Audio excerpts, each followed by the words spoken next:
자, 안녕하십니까. 이번 시간에는 우리가 그 비잔티움 제국에 대해서 수업을 해야 됩니다. 일단 비잔티움 제국이라고 하는 게 뭐냐라고 하는 개념을 좀 알아야 되겠죠. 이 비잔티움 제국이라고 하는 거는 예전에 동로마 제국이라고 이해를 하시면 좋을 것 같아요.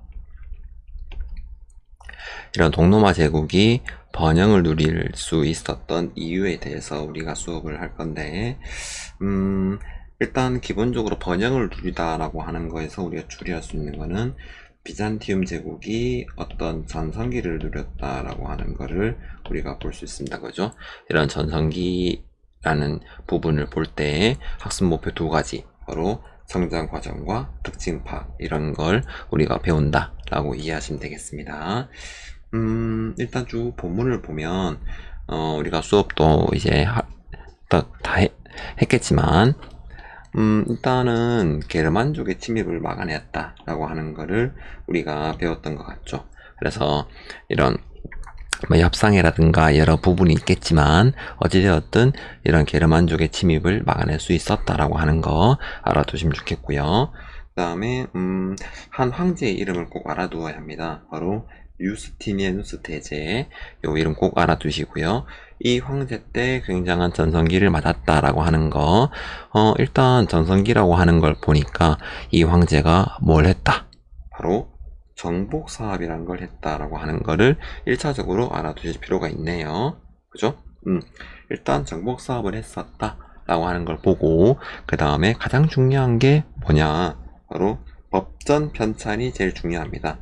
네, 이 법전 이름은 유스티니아누스 법전이라고 하는 거. 그 다음에 성소피아 성당은 또 이따 배울 겁니다.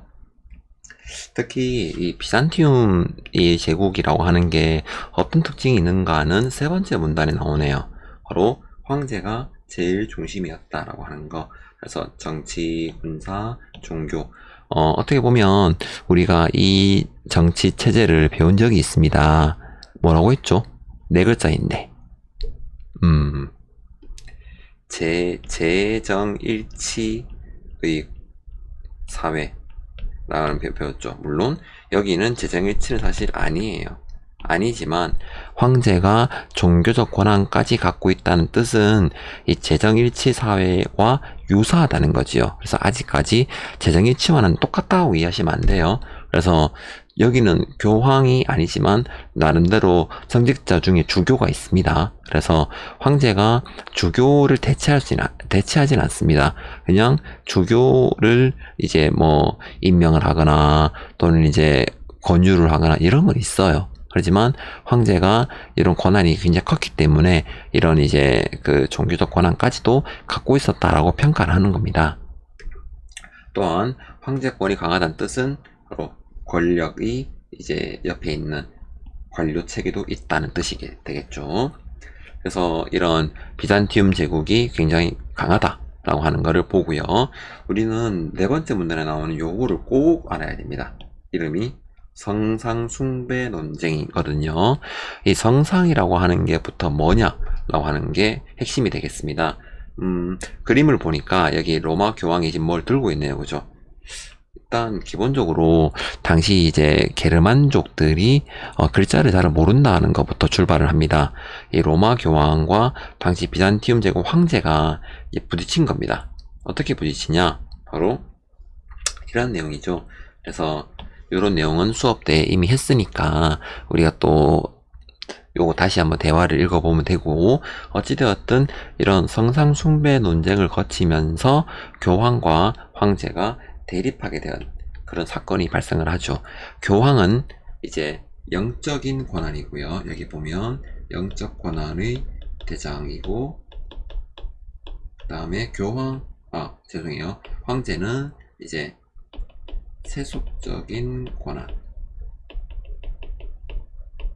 권한이라고 우리가 이해를 하시면 더 좋을 것 같아요. 그래서 영적 권한의 로마 교황과 세속적인 이제 힘의 권한이 있는 황제, 이 둘이가 부딪힌 사건이 바로 성상숭배 논쟁이다 라고 하는 거 알아두시면 좋겠습니다.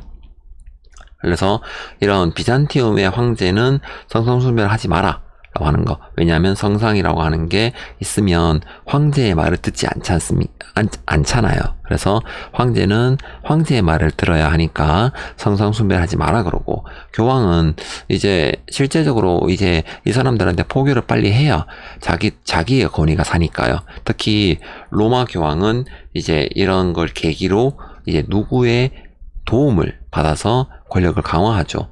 그 사람 이름이 혹시 기억납니까? 카롤루스라고.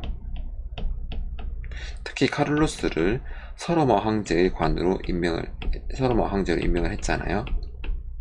이 이유가 과연 뭐겠습니까? 여기 보시면 알겠지만 서로마 황제와 비잔티움 황제를 싸우게 한 거죠. 싸우게 하면서 자신은 이제 로마 교황으로서 내가 황제보다 더 위다 라는 이미지를 심어놨잖아요. 그래서 교황과 황제가 나중에 다투는 원인이 된다 라고 이제 얘기를 할 수 있겠습니다. 이제 그리스 정교가 분리된 사건이 바로 성상숭배 논쟁이라고 얘기를 했는데, 과연 이게 뭔가 라고 하는 거, 이제 어쨌든 동서교회가 분리가 된 사건이다 라고 하는 게 바로 성상숭배 논쟁이다 라고 하는 걸 알아두시고, 그 다음에 요 밑에 부분은 이제 우리가 이제 비잔티움 제국이 이제 멸망해 가는 과정이 되겠습니다. 다음 부분으로 넘어가면 이제 이런 비잔티움 제국이 어떻게 발전하게 되었는지 사례를 쭉쭉 볼 건데, 일단 기본적으로는 비잔티움 문화가 뭔가를 알아야 합니다.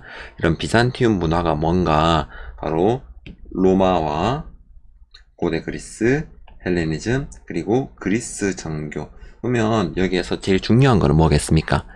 특히 비잔티움 문화라고 하는 거를 잘 보여주는 특징, 학생 여러분들은 다 아시겠나요? 바로 이겁니다. 그리스 정교라는 거죠. 그래서 그리스 정교라는 걸 통해서 이제 비잔티움 문화가 발전되었는데, 이런 비잔티움 문화를 잘 보여주는 게 특징이 뭔가? 그리스어를 공용어, 그리고 고대 그리스와 로마의 학문 연구가 되겠죠. 특히 이 부분이 저는 개인적으로 서술형으로 보는 게 좋을 것 같다 생각합니다. 그럼 뭐냐? 르네상스가 일어나는데 영향을 미친 것, 이러한 고전 연구의 성과. 특히 이 부분은 이슬람교의 발전과도 영향을 이제 서로 주고받습니다. 그런 걸 잘 알아두고, 이런 이슬람 문화의 발전과 비잔티움 문화의 발전이 결국 르네상스의 영향이라고, 르네상스에 영향을 주었다라고 하는 걸 꼭 알아두시면 좋겠습니다. 그리고 이런 비잔티움 문화의 대표적 특징이 바로 성소피아 성당이라고 하는 건데, 우리 성소피아 성당은 밑에 있습니다. 그죠? 그래서 이런 비잔티움 문화의 가장 큰 특징이 바로 성소피아 성당인데, 요게 뭔가 라고 하는 거, 모자이크, 그리고 돔 양식, 이런 게 중요하다라고 하는 거 알아두시면 더 좋을 것 같네요. 여기 보면 서술이 있겠지만 이미 돔과 모자이크 벽화라고 하는 거를 이제 우리가 사례로 볼 수가 있겠습니다. 더 오른쪽에 보면 이제 제목으로 볼 때 딱 보면 알겠지만 슬라브족이라 나오죠. 이런 슬라브족이라고 하는 게 이제 러시아 쪽의 문화인데, 이런 슬라브족이라고 하는 게 왜 발전하게 되었는가 라고 하는 거는 이게 앞선 주제였던 비잔티움 제국에서부터 발전했다 라고 하는 거를 볼 수 있고요. 이런 이제 그리스 정교와 이제 슬라브족의 연결관계, 이런 걸 잘 알아두시면 좋겠습니다. 우리 키예프 공국도 들어본 것 같죠? 바로 노르만족 할 때 우리가 수업을 했었습니다. 그래서 이런 이제 키예프 공국도 발전하게 되었다라고 하는 거, 러시아의 기원이 되었다고 하는 거, 이런 게 있다라고 하는 거를 알아두시면 오늘 수업 마치겠습니다.